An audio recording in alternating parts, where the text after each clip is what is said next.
के विज्ञान PG college Kalwar में मेरे बच्चा आपका स्वागत है।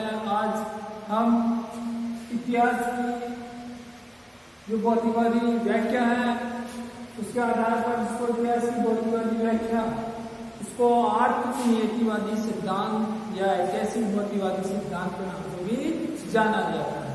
तो कहने का अभिप्राय यह है कि हम कार्ल मार्क्स पढ़ रहे थे। कार्ल मार्क्स में धनात्मक भौतिकवादी सिद्धांत के बारे में विस्तृत चर्चा कर चुके थे। कार्ल मार्क्स का जीवन परिचय, जीवन के बारे में सही आकलन कर चुके थे। कार्ल मार्क्स का जीवन कैसा रहा, कैसी परिस्थितियों में उन्होंने इस सिद्धांत का प्रतिपादन किया। उसके बाद में उनकी जो रचनाएं थी, dance capital, value and price, Buddha and Buddha, है ना, कहने का मतलब उन्होंने जो भी पुस्तकें के बारे में विस्तृत चर्चा की। उसके बाद में 4 सिद्धांत दिए। इतिहास की भौतिकवादी व्याख्या ये सिद्धांत है, इसको आर्थिक नियतिवाद के नाम से भी जाना जाता है। आप देख सकते हो आर्थिक नियतिवाद, आर्थिक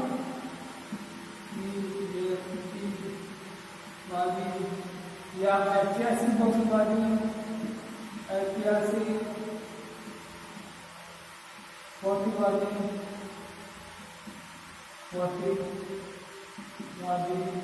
सिद्धांत। तो कहने का मतलब इसको आर्थिक नियतिवादी सिद्धांत कहते हैं या ऐतिहासिक भौतिकवादी सिद्धांत कहते हैं या इतिहास की भौतिकवादी व्याख्या कहते हैं।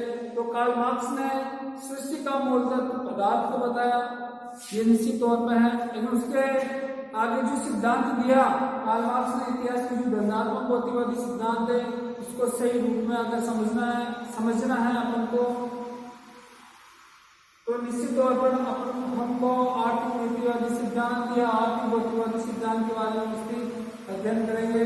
तो कहने का अभिप्राय यही है कि इस सिद्धांत को आर्थिक नियतिवाद या ऐतिहासिक भौतिकवादी सिद्धांत भी कहते हैं। आर्थिक नियतिवादी या भौतिकवादी सिद्धांत भी कहते हैं। समाज की प्रगति धंधात्मक प्रणाली से होती है। समाज की, ये कार्ल मार्क्स कहता है, समाज की प्रगति धंधात्मक प्रणाली से होता है।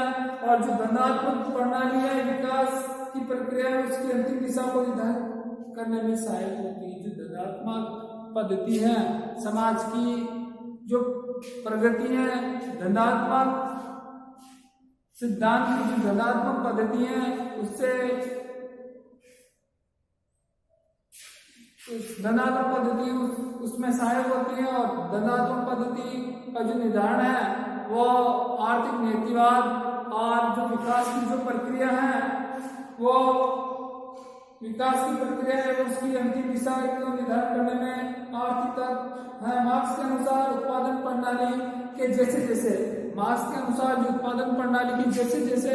जो तत्व हैं, उन तत्वों को किस प्रकार से निर्धारण करें, उन तत्वों के निर्धारण करने के लिए कार्ल मार्क्स ने जो अवस्थाएं बताई, वो 5 अवस्थाएं बताई। 5 अवस्थाओं में पहली अवस्था देखिए आर्थिक जो सिद्धांत है, उसमें कार्ल मार्क्स ने इतिहास की जो भौतिकवादी सिद्धांत की व्याख्या की गई, उसमें सबसे पहले अवस्था थी आदिम अवस्था। सबसे पहली अवस्था कौन सी थी? आदिम साम्यवादी अवस्था। जो 5 कार्ल मार्क्स ने इतिहास की जो भौतिकवादी सिद्धांत की व्याख्या की, उसमें सबसे उनको 5 अवस्थाओं में बांटा। 5 इतिहास को समझना है, इतिहास का भौतिकवादी सिद्धांत को समझना है, उसको 5 भागों में अपन डिवाइडेशन कर सकते हैं, 5 भागों में बांट सकते हैं। उसके बाद में ये सिद्धांत इस धरातल पर आ सकता है और हर मनुष्य के दिमाग में इसको आसानी से उसकी एक अमिट छाप छोड़ सकते हैं। तो पहला है आदिम अवस्था।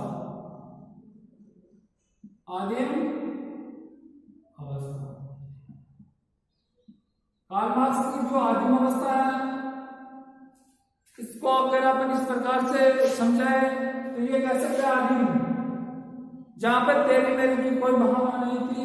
आदिम अवस्था, तेरे मेरे की कोई भावना नहीं थी। व्यक्ति खानाबदोश तरीके से जंगलों में अपना भोजन तैयार करता, जैसे कंदमूल, जंगली जानवर, पशुओं को खाकर या किसी भी प्रकार से अपना भरण पोषण करता, उनको तेरे मेरे की धन दौलत की किसी प्रकार का कोई लालच कोई मोह नहीं था। तो इसको अपन आदिम अवस्था कहते हैं। तो आदिम अवस्था जैसे जैसे आदिम अवस्था हुई, लेकिन इस आदिम अवस्था में भी कुछ लोग बुद्धिजीवी हो गए।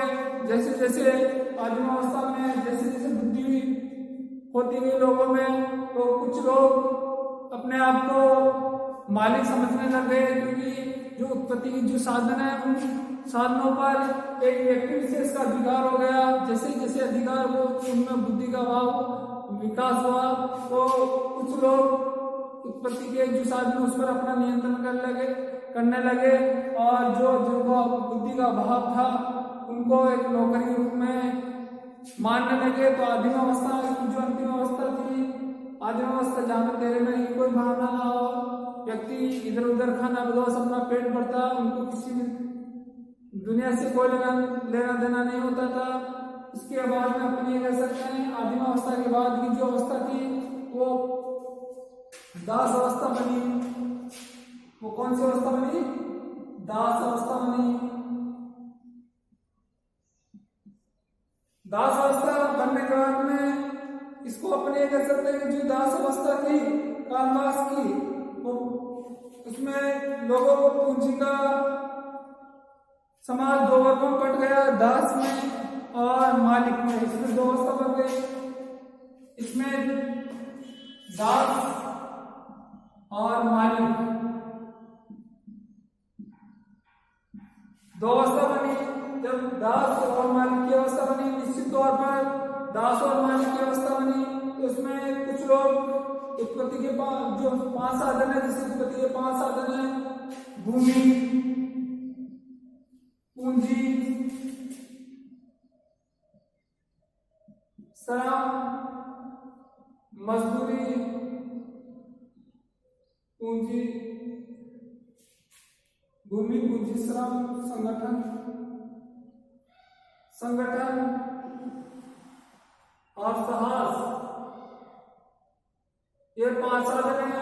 इन 5 साधनों पर जब एक व्यक्ति का अधिकार हो गया, तो उसके बाद में जो अवस्था बनी वो सामंतवादी अवस्था बनी। सामंत अवस्था बनी। सामंतवादी अवस्था में 2 वर्ग बन वो 2 वर्ग थे, एक पूंजीपति और एक किसान। तो अपन ये कह सकते हैं सामंत अवस्था में एक सामंत और एक किसान।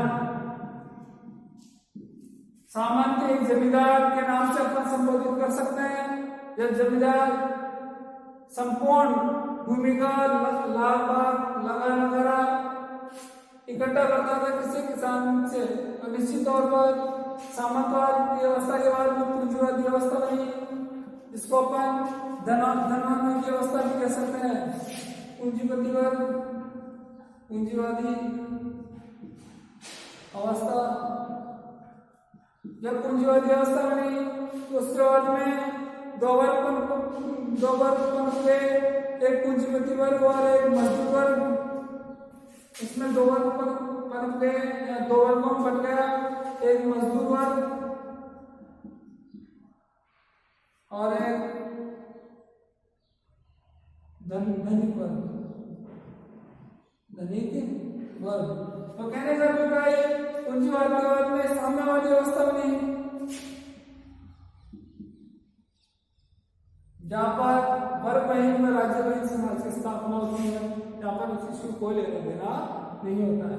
तो कहने का अभिप्राय प्यारे बच्चों, मेरा अभिप्राय यही है कि इतिहास की जो बुद्धिवादी व्याख्या है वो आर्थिक तत्व, इसको आर्थिक नीतिवाद के सिद्धांत के नाम से भी जाना जाता है। इस आर्थिक सिद्धांत को समझने के लिए ये 5 अवस्थाओं को समझना अति आवश्यक है। पहली अवस्था है आदिम अवस्था।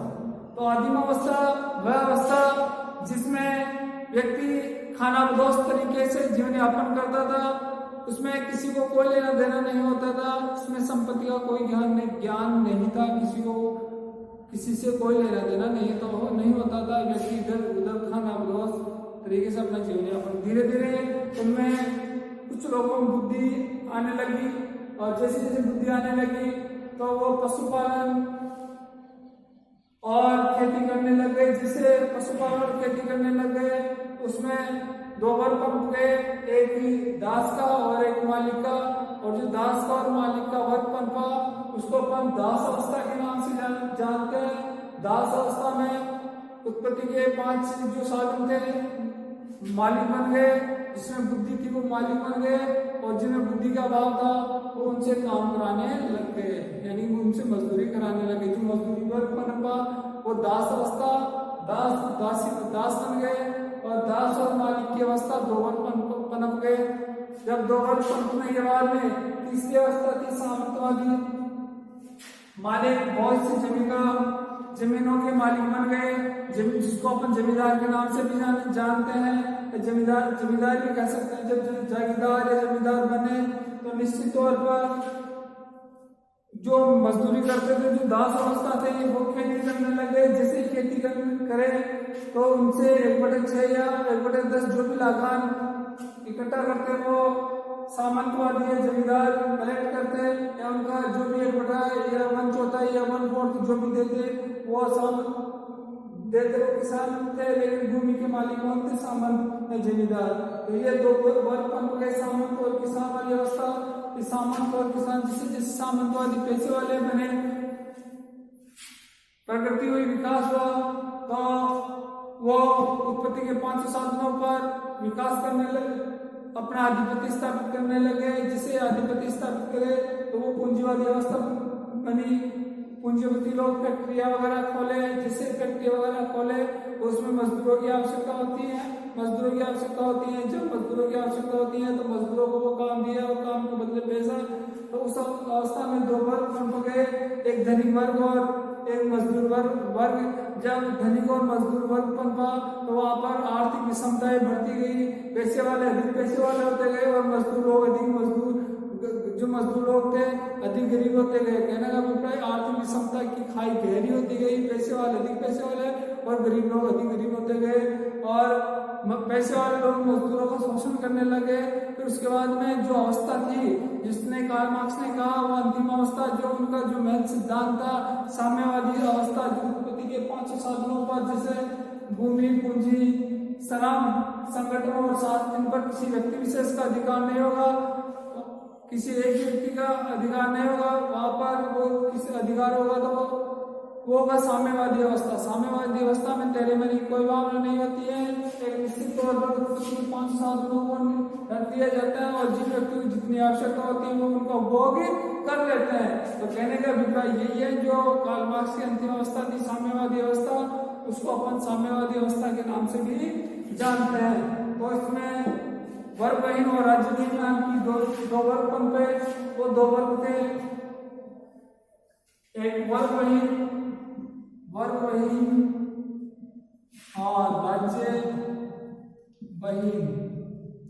ना कोई वर्ग होगा, ना कोई जाति होगी, ना कोई लिंग होगा। वर्गहीन, इस राज्य पर किसी का कोई लेना देना नहीं होगा। अगर होगा तो वो साम्यवादी अवस्था होगी।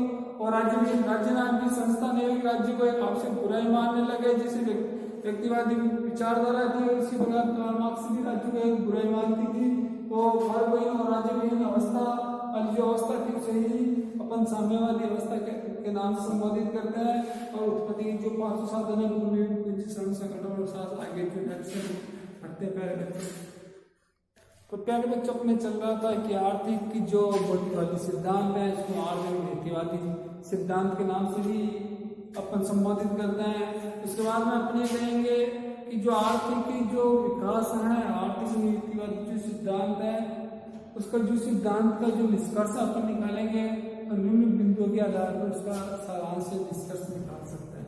तो कहने का अभिप्राय यही है कि इतिहास का अध्ययन मानव समाज के विकास के लिए जानने के लिए किया जाता है। इतिहास का अध्ययन मानव समाज के विकास के नियम जानने के लिए किया जाता है, कि मानव समाज के जो नियम होते हैं वो किस प्रकार से फॉलो करे, और जो मानव समाज किस प्रकार से नियमों को फॉलो करता है, उन नियमों को जानने के लिए इतिहास की भौतिकवादी व्याख्या का जो सिद्धांत है उसका प्रतिपादन किया जाता है, यह उसका अध्ययन किया जाता है। तो कहने का अभिप्राय दूसरा जो तत्व है, दूसरा बिंदु है, अपन इसको इस प्रकार से हम इस प्रकार से समझ सकते हैं कि प्रकृति का विकास के नियमों की तरह ही समाज के विकास के नियम भी होते हैं। इसी प्रकार से प्रकृति होती है, प्रकृति में कोई सा भी जैसे गवर्नमेंट है और जो समाज में जो नियम होते हैं प्रकृति में निश्चित तौर पर 6 ऋतुएं हैं, मुख्य तौर पर तीन ऋतु सर्दी गर्मी वर्षा 4 माह का अंतर है। उसी प्रकार समाज में भी इसी प्रकार के बाकी सामाजिक कार्यकलाप सामाजिक परंपराएं रीति रिवाज समाज के लोगों का उत्थान व्यक्ति का किस प्रकार से विकास किया जाए, समाज के जो रूल एंड रेगुलेशन जो समाज की परंपराएं और जो नियम वो सब इतिहास की जो आर्थिक सिद्धांत है उसके आधार पर अपन निर्धारण कर सकते हैं और उस निर्धारण के आधार पर नियमों का अपन व्याख्यान कर सकते हैं। उसके बाद में अपन ये कह सकते हैं कि समाज में जो परिवर्तन होते हैं वो किसी महापुरुषों की जीवनियों से नहीं होते हैं या ईश्वर के द्वारा नहीं होते हैं या फिर अपनी कह सकते हैं कि ये कहे कि संयोग से ये सिद्धांत या मनुष्य के समाज में विकास या परिवर्तन होते हैं ये प्रकृति द्वारा नहीं होते हैं, बल्कि आर्थिक सिद्धांत जो आर्थिक शक्तियाँ हैं, आर्थिक जो आमदनी है, आर्थिक जो क्रियाकलाप है, उस आर्थिक क्रियाकलापों से ही मनुष्य के आर्थिक जीवन में परिवर्तन आता है। तो कहने का अभिप्राय ये 3 पॉइंट है। उसके बाद में जो आगे का पॉइंट है वो देखिए प्यारे बच्चों क्या है। प्यारे बच्चों जो हम बता रहे थे समाज में परिवर्तन भगवान ईश्वर या सहयोग किसी महापुरुष की जीवनी के माध्यम से उसमें होता है। तो ये गलत इतिहास की जो आर्थिक व्याख्या है उसमें यही बताया गया है कि परिणाम आर्थिक शक्तियों के परिणाम स्वरूप भी होते हैं। इसके बाद में आगे की जो निष्कर्ष निकाला है उसमें यह बताया गया है उत्पादन समाज में अगर कोई परिवर्तन होता है, राष्ट्र में कोई परिवर्तन होता है तो उत्पादन वस्तुओं का उत्पादन किस प्रकार से किया जाए, उसका विनिमय और उनको उसका जो विनिमय होता है विनिमय और वितरण के आधार पर उसमें परिवर्तन हो सकता है। इस विनिमय भी 2 प्रकार के होते हैं, वस्तु विनिमय मुद्रा विनिमय वस्तु के रूप में वस्तु देना, मुद्रा के रूप में मुद्रा देकर वस्तु लेना, ये मुद्रा विनिमय है। और वितरण किस प्रकार से एक सटीक वितरण हो, तो ये सभी होते हैं। अपन ये देखते हैं कि जो आर्थिक सिद्धांत है, आर्थिक परिवर्तन होते हैं, आर्थिक परिवर्तन में विनिमय वितरण इन सब का बहुत ही ज़्यादा हाथ है। और ये कहने का विषय यही है कि दूसरा अपन निष्कर्ष ये कहेंगे कि उत्पादनों के साधनों पर अन्य लोगों का जो उत्पत्ति के जो साधन है उन पर किस प्रकार से नियंत्रण होता है, ये सभी नियंत्रणों को किस प्रकार से नियंत्रित में रखा जाए उसका भी एक प्रभाव पड़ता है। इसके बाद में जो आगे का जो पॉइंट है अपन ये कहेंगे कि राजनीति विज्ञान में जो आर्थिक व्याख्या का जो सिद्धांत है कार्ल मार्क्स ने ये कहकर भी उसको आगे की ओर अग्रसर किया है कि इसमें वर्गहीन और राज्यविहीन समाज की स्थापना पर बल दिया है। राज्यविहीन से अभिप्राय है कि कोई राज्य नाम की संस्था ही नहीं होगी। जब राज्य नाम की संस्था नहीं होगी तो निश्चित तौर पर उत्पत्ति के साधनों पर भी किसी व्यक्ति विशेष का अधिकार नहीं होगा या उत्पत्ति के 5 साधनों पर किसी व्यक्ति विशेष का अधिकार नहीं होगा। तो निश्चित तौर पर वर्गहीन और राज्यविहीन समाज की स्थापना होगी। जब राज्यविहीन और वर्गहीन समाज की स्थापना होगी तो वहाँ पर साम्यवादी अवस्था पनपेगी। जब साम्यवादी अवस्था पनपेगी तो निश्चित तौर पर वहाँ पर तेरे मेरे की भावना ही नहीं हो पाएगी। जब तेरे मेरे की भावना नहीं हो पाएगी तो अपन ये कह सकते हैं कि कार्ल मार्क्स का जो इतिहास की आर्थिक व्याख्या का जो सिद्धांत है वहाँ पर आर्थिक तत्व जो नीतिवादी हैं आर्थिक तत्वों का ही सर्वोपरि अधिकार है। और जब सर्वोपरि अधिकार है तो अपन सारांश में ये कह सकते हैं कि अधिनायकवादी तत्व जो अधिनायकवादी तत्व है वर्ग संघर्ष है। वर्ग संघर्ष में धनिक और श्रमिकों के बीच संघर्ष होगा। जब संघर्ष होगा तो अधिनायकवाद की विजय होगी, यानी मजदूर वर्गों की विजय होगी। जब मजदूर वर्गों की विजय होगी तो निश्चित तौर पर सर्वहारा वर्ग के हाथों में आधिपत्य होगा, यानी मजदूर लोगों के हाथों में शासन व्यवस्था होगी। जब मजदूर लोगों की शासन व्यवस्था होगी तो वहां पर उत्पत्ति की जो 5 साधन है उन पर किसी व्यक्ति विशेष का अधिकार न होकर एक व्यक्ति विशेष का अधिकार नहीं होगा, बल्कि राज्य के में जो साम्यवादी स्थापना है तो साम्यवादी स्थापना के माध्यम से अपनी व्यक्ति अपनी योग्यता के अनुसार उनका उपभोग कर सकता है। तो कहने का अभिप्राय यही है कि जो इतिहास की आर्थिक व्याख्या का सिद्धांत कार्ल मार्क्स ने दिया है वो बहुत ही सहायक है, और उसमें कोई वर्ग कोई राज्य नहीं है बल्कि सब समान है, ऐसा सिद्धांत का प्रतिपादन किया है। और इसी सिद्धांत में ये कहा है कि सर्वहारा वर्ग का आधिपत्य होता है, क्योंकि जो धनिक वर्ग की संख्या कम होती है और मजदूर वर्गों की संख्या ज्यादा होती है, और अंत में विजय सर्वहारा वर्ग की होगी। तो जब सर्वहारा वर्ग की होगी तो निश्चित तौर पर उत्पत्ति के साधनों पर भी सर्वहारा वर्ग का ही नियंत्रण होगा। जब नियंत्रण होगा तो निश्चित तौर पर वहां पर साम्यवादी व्यवस्था में किसी साम्यवादी व्यवस्था लागू करने में कोई कठिनाई नहीं आ पाएगी, क्योंकि व्यक्ति विशेष का अधिकार न होगा, सभी लोगों का अधिकार होगा और व्यक्ति अपनी योग्यता के अनुसार उसमें कार्य करेंगे। तो प्यारे बच्चों, अपने चल रहा था इतिहास का जो आर्थिक भौतिकवादी सिद्धांत उसके निष्कर्ष, फिर उसके बाद में निष्कर्ष हम पढ़ने के बाद उसमें जितने भी पूंजीपति लोग हैं वो उसकी आलोचना करते हैं। आलोचना का मुख्य कारण यही है कि इसमें सब कुछ एक तरफ जो आर्थिक तत्व है उस पर ही बल दिया गया है, जबकि अन्य तत्वों की अवहेलना की गई है। तो अपन ये निष्कर्ष निकाल सकते हैं कि आर्थिक तत्व पर अत्यधिक और अनावश्यक बल। आलोचना देखे, आलोचना है। आलोचनाओं में ये व्याख्या की गई है। पहली आलोचना देखें, आर्थिक तत्व पर अत्यधिक और अनावश्यक बल। आर्थिक तत्व पर अत्यधिक और अनावश्यक बल।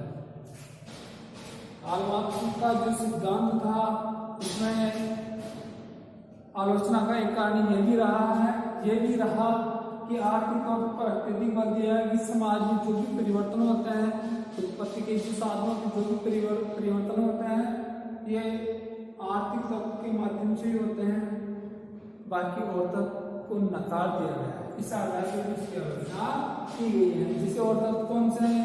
जिसे और तत्व जैसे सामाजिक है, राजनीतिक है, ऐतिहासिक है, इन तत्वों की अवहेलना की गई, इस वजह से इसकी आलोचना का कारण बना। तो अपन ये कह सकते हैं कि कार्ल मार्क्स की आलोचना का एक कारण क्या बना? आर्थिक तत्वों पर अत्यधिक और अनावश्यक बल देना, अन्य तत्व जैसे आर्थिक, सामाजिक, राजनीतिक, मनोवैज्ञानिक और सांस्कृतिक इन तत्वों की अवहेलना की गई है। इसलिए ये सिद्धांत एक अधूरा सिद्धांत है, इसलिए इसकी आलोचना की गई है। दूसरा तत्व, आर्थिक आधार पर ऐतिहासिक घटनाओं की व्याख्या करना संभव नहीं है। आर्थिक आधार पर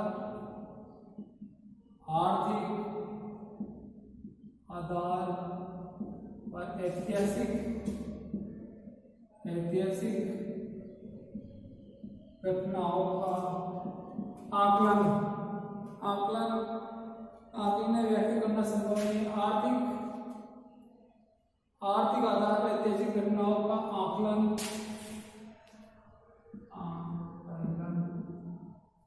करना संभव नहीं। ऐसा कुछ आर्थिक गलती है, इतिहास में जो भी घटनाएं घटित होती है वो पैसे के माध्यम से होती है, ये जरूरी नहीं है। जिसे रोम, इजराइल और भारत में 1857 की जो क्रांति हुई, 1857 क्रांति के बाद भारत में देश को आजाद कराने की जो होड़ लगी वो कोई आर्थिक आधार थोड़ी था। तो अपन ये कह सकते हैं कि जो इतिहास में जो घटनाएं घटित होती है उसको ही अपन आर्थिक का आधार माने, ये एक अनुचित है, इसलिए इसकी आलोचना का कारण बना है। इसके बाद में तीसरा कारण है, इतिहास के निर्धारण में संयोग के तत्व की उपेक्षा की गई है। संयोग बस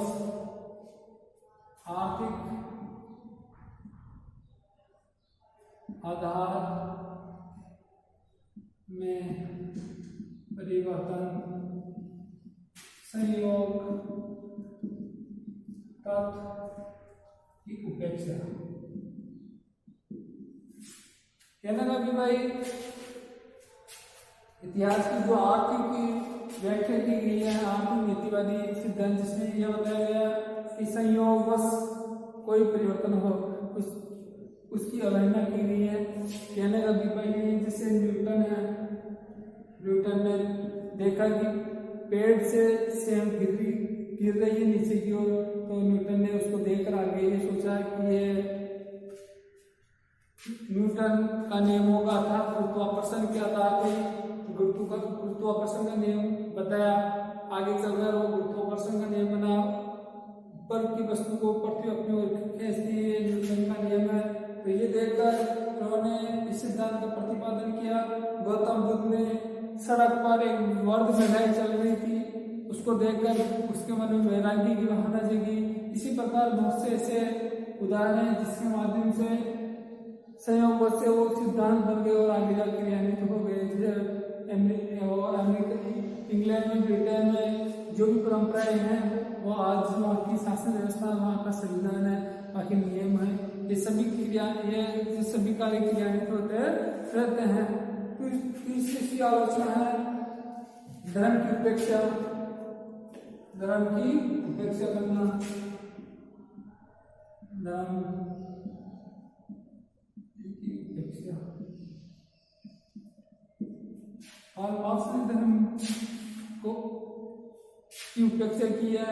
धर्म के जो अधिकारियों को अफीम की संख्या दी है तो ये अनुचित है, क्योंकि धर्म के जो आध्यात्मिक शक्ति है, आध्यात्मिकता के आधार पर ही हम सभी आगे बढ़ सकते हैं। जो आर्थिक सिद्धांत है इस आधार पर इसकी आलोचना की गई है। इसमें यह बताया गया कि मार्क्स में जो परिवर्तन है वो मात्र आर्थिक तत्वों से होता है, धर्म से संबंधित कोई भी परिवर्तन नहीं होते हैं। जैसे वॉलस्की क्रांति, ये सभी क्रांतियाँ और अन्य कई क्रांतियाँ धर्म के माध्यम से होती हैं, जबकि धर्म की उपेक्षा की है। उन्होंने आर्थिक को ये उसके बाद में राजनीतिक सत्ता का एकमात्र आधार आर्थिक सत्ता नहीं है। राजनीतिक सत्ता का एकमात्र आर्थिक सत्ता नहीं है। जैसे राजनीतिक सत्ता में अगर कोई परिवर्तन करते हैं, राजनीतिक सत्ता में कोई परिवर्तन करते हैं वो आर्थिक आधार पे होगा, ये मार्क्स कहता है। जबकि आर्थिक आधार पे ही राजनीति में परिवर्तन ही होगा, अन्य तत्वों से भी राजनीति में परिवर्तन हो सकता है। जैसे रूसी क्रांति, बोल्शेविक क्रांति, भारत की आज़ादी विभाग को अंग्रेजों से आज़ादी मिलना, ये आर्थिक तत्वों से नहीं है बल्कि अन्य तत्वों से मिलकर ही भारत देश को आज़ादी मिली। बोल्शेविक क्रांति, फ्रांसीसी क्रांति, ये सभी सामाजिक, आर्थिक, इसी प्रकार राजनीतिक जो आधार है परंपरागत और आधुनिक, वो भी शिकागो से उनका जो सम्मेलन हुआ उसके माध्यम से एक राजनीतिक विज्ञान को राजनीतिक आयाम में वैज्ञानिक आधार और तार्किक आधार के आधार पर उनको वैज्ञानिकता का पुट मिला। तो ये राजनीति आज जो हम सभी पढ़ रहे हैं वो राजनीतिक आधार का ही एक विकल्प है, एक दूसरे मजबूत। इसके बाद हम ये कहेंगे इतिहास की वैज्ञानिक अवैज्ञानिक व्याख्या। इतिहास की अवैज्ञानिक व्याख्या, इतिहास देखिए, इतिहास की अवैज्ञानिक व्याख्या। कार्ल मार्क्स ने गर्भचुष की आलोचना का एक आधार ये भी है, इतिहास की अवैज्ञानिक व्याख्या की गई। कार्ल मार्क्स ने इतिहास की अवैज्ञानिक व्याख्या की, उसने तर्कसंगत इस सिद्धांत का प्रतिपादन नहीं किया। जैसे ही दल से धनात्मक पद्धति को अपनाया, लेकिन इससे पहले ही हिगल की जो धनात्मक पद्धति थी उसका आकलन पहले ही कर लिया।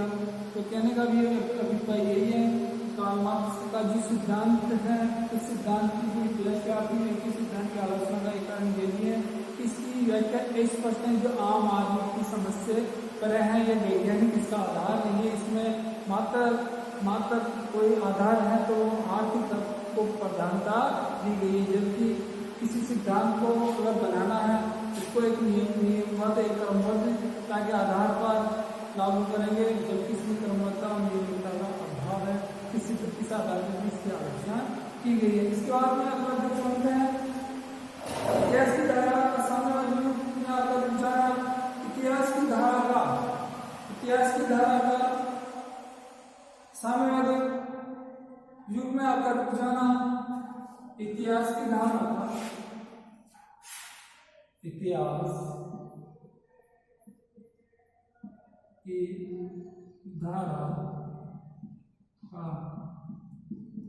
साम्यवादी युग में आकर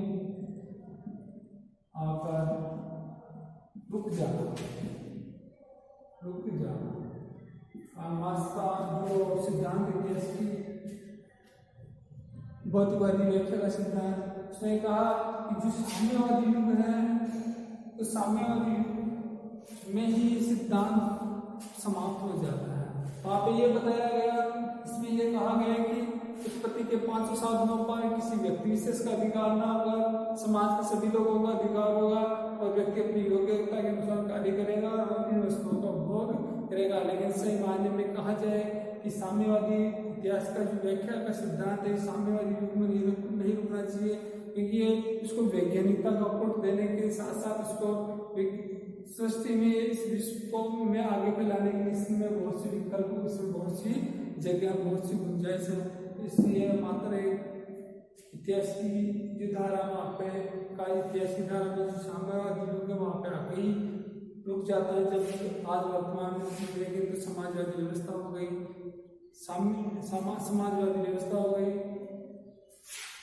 पूंजीवादी व्यवस्था हो गई, साम्यवादी व्यवस्था होगा तो आधार देखी जाए तो चीन में है, लेकिन उसके बाद में जैसे आज ओपन डोर की नीति है, ये सभी इसमें ऐसा नहीं है। जो व्यक्ति जिस प्रकार से यूज करता है, जिस प्रकार से शक्तियों राज्य के संसाधन की जो नीतियां बनाता है, उस प्रकार से वो देश आगे विकास की ओर आगे क्रियान्वित होता है, अग्रसर होता है। उसके बाद आगे की जो आलोचना के कारण ये भी है कि इतिहास की जो भौतिकवादी सिद्धांत था वो साम्यवादी युग में आके भी रुक जाता है, लेकिन फिर भी ये सिद्धांत बहुत हद तक काफी महत्व रखता है। अपने सिद्धांत में ये सिद्धांत बहुत आगे सहायक होता है। जैसे इतिहास की आर्थिक व्याख्या है, वर्तमान में आर्थिक तत्व को ही प्रधानता दी गई है, आर्थिक तत्वों को ही प्रधानता दी गई है। क्योंकि कार्ल मार्क्स को प्रथम सामाजिक वैज्ञानिक वाद का एक ऐसा योद्धा माना, ऐसा महापुरुष माना कि उनको यह कहे कि समाज का वैज्ञानिकवाद, समाजवाद का वैज्ञानिकवाद। तो इस आधार पर अपन ये कह सकते हैं कि जो उत्पत्ति के 500 साधन है, उस उत्पत्ति के 500 साधनों पर किसी व्यक्ति विशेष का अधिकार न होकर वर्तमान में जो लोकतंत्रात्मक शासन व्यवस्था है उसको जीवित करने का और उसको आगे करने का सारा आज वर्तमान में जो देश लोकतांत्रिक व्यवस्था अपना रखे हैं उसमें कहीं ना कहीं साम्यवाद का कुछ अंश है, उसमें साम्यवाद की झलक दिखती है। तो जो आर्थिक तत्व है उसको सर्वोपरि माना, लेकिन इसका महत्व बहुत आगे बढ़ता गया। आज के जो इतिहास की आर्थिक व्याख्या का सिद्धांत है पहले बच्चों आज समाप्त होता है। अगली जो नेक्स्ट क्लास में अतिरिक्त मूल्य का सिद्धांत के बारे में अपन विस्तृत चर्चा करेंगे। जय हिंद, जय भारत।